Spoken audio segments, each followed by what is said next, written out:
Hoy vamos a contar con la presencia del doctor Crisanto Torrado Navarro, el doctor Antonio González y el doctor Marco Antonio Morales. Vamos a iniciar con la conferencia Entrenamiento Neuroquinésico, Bases y Metodología del Dispositivo Robótico para Caminar, a cargo del doctor Crisanto Torrado Navarro. Él es fisioterapeuta, asesor científico de biorrobótica aplicada, ganador del Premio Nacional Innova 2010 y creador del programa de entrenamiento neuroquinésico. Entonces, con ustedes, el doctor Crisanto Torrado.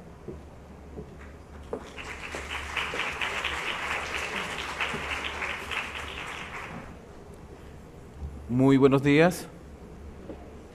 Debo decir que estoy honrado de estar aquí en esta ciudad, esta bella ciudad, y en particular en la Universidad de San Buenaventura. Por tanto, tendría que agradecer a las directivas, en especial a la doctora Lourdes, la decana, a la doctora Angélica, a la doctora Shirley, que han sido muy amables conmigo, y cómo no, al doctor Marco Morales, que ha confiado en mí, inclusive en exceso, y se ha arriesgado en traerme hoy a esta conferencia. Prometo ser breve. El programa de entrenamiento neuroquinésico. El programa de entrenamiento neuroquinésico es un proceso que se ha llevado alrededor de 5 años en el tratamiento específicamente de los pacientes con lesión medular. Su objetivo principal es el entrenamiento de la marcha. Es el principal objetivo que se tiene con este tipo de entrenamiento.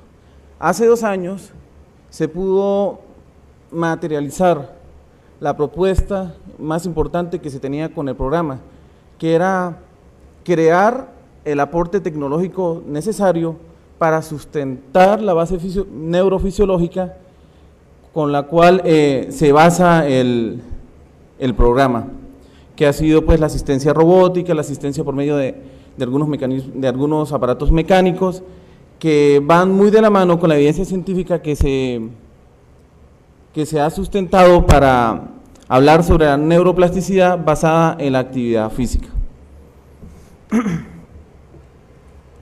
Vamos a definir el programa. ¿Qué es el programa? El programa de entrenamiento neuroquinésico es un programa que está focalizado en el entrenamiento de la marcha, como anteriormente les dije. Su base es la neuroplasticidad basada en la actividad física. Más adelante vamos a ver en qué consiste este concepto. Y uno de sus principales aportes es que utiliza artefactos robóticos, electrónicos y mecánicos para la asistencia al paciente en el entrenamiento de la marcha. ¿Cuáles son sus fundamentos fisiológicos y filosóficos? El primero es la estimulación motora periférica. ¿En qué consiste esto? Que deben haber algunos estímulos externos, algunos inputs aferentes realizados por un dispositivo o por el mismo terapeuta que estimulen a nivel del sistema nervioso central una nueva cognición sobre el desarrollo del gesto motor. El segundo es la producción eferente consciente, ¿sí? Es necesario, al menos en nuestra filosofía, que el paciente esté completamente concentrado en el gesto motor que se está realizando. Es decir, si estamos haciendo flexión de cadera, el paciente debe estar completamente concentrado haciendo el esfuerzo físico y mental de flexionar la cadera, así no lo puede hacer. En ese mismo instante, el terapeuta o el dispositivo que lo esté haciendo debe flexionar de manera sincrónica con el esfuerzo del paciente para que haya una conexión neurológica importante y se cumpla con un principio fisiológico fundamental dentro del programa. Y el suministro de estímulos sensoriales adecuados. Ya en evidencia científica se sabe que al menos podemos utilizar en neuroplasticidad biológica unos estímulos idóneos que estimulan la propulsión del mecanismo extensor y flexor en caderas que produce la marcha. ¿Cuáles son estos estímulos adecuados? la carga y descarga de peso del tronco, la extensión de cadera y la flexoextensión de tobillo. Esto parecen palabras un poco sueltas, pero cada una de ellas tiene una significación especial, porque se podría decir que con lo que voy a mostrar, cualquier persona podría llegar a hacer una rehabilitación parecida a lo que hacemos. Pero, por ejemplo, si trabajamos un paciente con órtesis largas en un caminador y hacemos el entrenamiento de esa marcha, aunque le podría servir al paciente, estamos violando al menos 3 principios básicos fisiológicos para que el paciente alguna vez pueda llegar a caminar.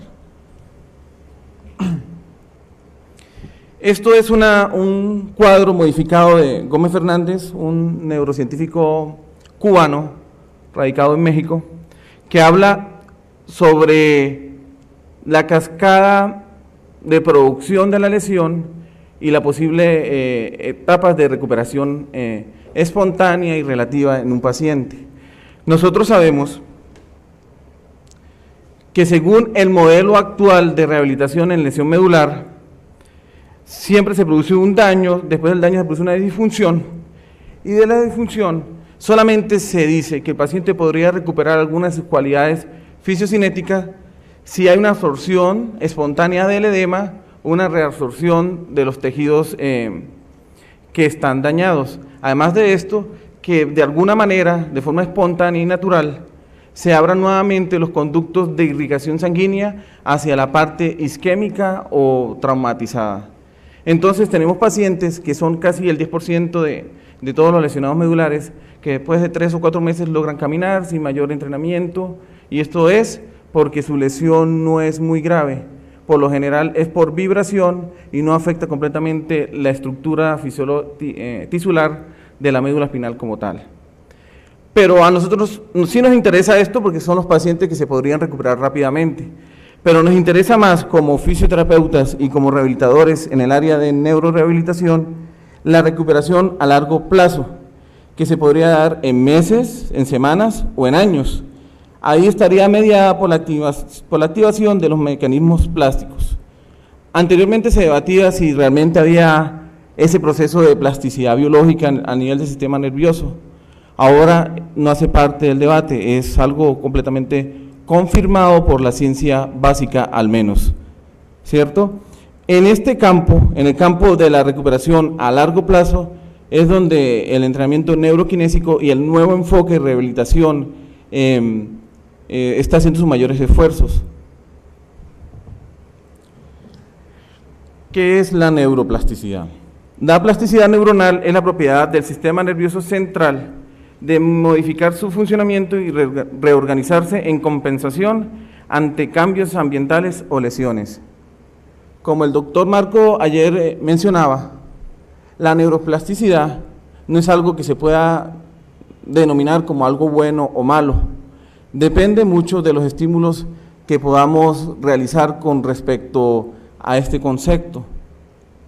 En muchos casos la neuroplasticidad mal manejada puede hacer asociaciones sinápticas erradas que nos van a entorpecer el proceso de rehabilitación.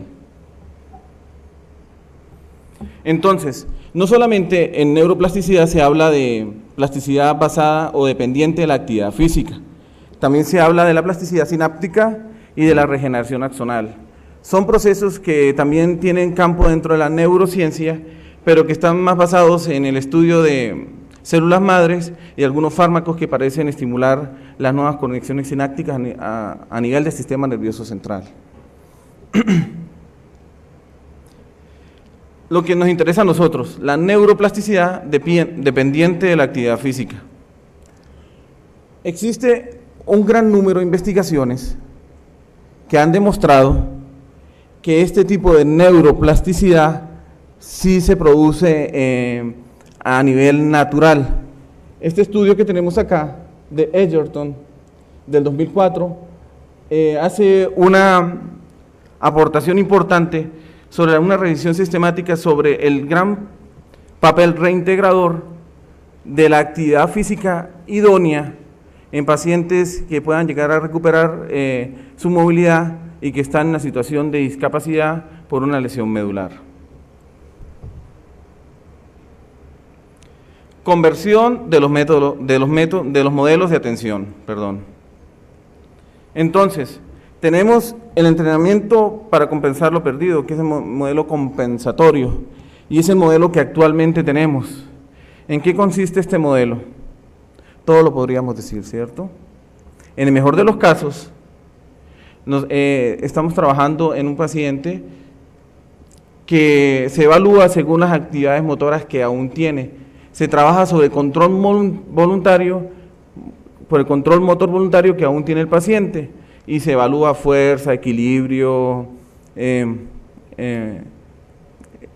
sensibilidad, por encima del nivel de la lesión. Y sus objetivos típicos, ¿cuáles son? El famoso entrenamiento funcional. Aprender a entrenar al paciente a que aprenda a manejar su silla de ruedas, a hacer transferencias de peso, a movilizarse en la cama, y que haga una gran cantidad de actividades cotidianas con lo que tiene, incluso adaptando órtesis o aditamentos para que pueda alcanzar cosas. Ese es el modelo que actualmente existe. Si nosotros exponemos ese modelo a una investigación donde se evalúen sus objetivos y los resultados, pues podríamos decir que el modelo es exitoso. Si nosotros nos proponemos entrenar a un paciente para que sea medianamente independiente en sus actividades de la vida diaria, sobre todo, por ejemplo, un paciente parapléjico, lo más posible es que logremos los objetivos, que el paciente se desenvuelva normalmente sin ningún problema, depende de su incapacidad, ¿cierto? Pero hay algo más allá de eso, que es el nuevo modelo. Esto no lo estoy diciendo yo, no estoy haciendo una crítica a ningún sistema de salud, son las guías prácticas que en evidencia científica se han dado a nivel del mundo. Aquí tenemos la referencia bibliográfica de la guía de terapia manual, de fisioterapia de Estados Unidos. Voy a tratar de leer, porque son preguntas básicas que deberían tener la función de estimular preguntas en el auditorio. ¿Sí? Yo les pregunto, después de una sección espinal completa, ¿se puede volver a caminar después de un entrenamiento intenso de carga de peso y asistencia manual para la marcha, aún en ausencia de conexiones supraespinales directas? En este momento sería una pregunta retórica, pero ¿realmente se puede lograr eso? Si tenemos problemas con las secciones espinales incompletas, ¿cuánto más si sabemos que hay una sección completa? Edgerton y compañía, colaboradores, dicen que sí es posible.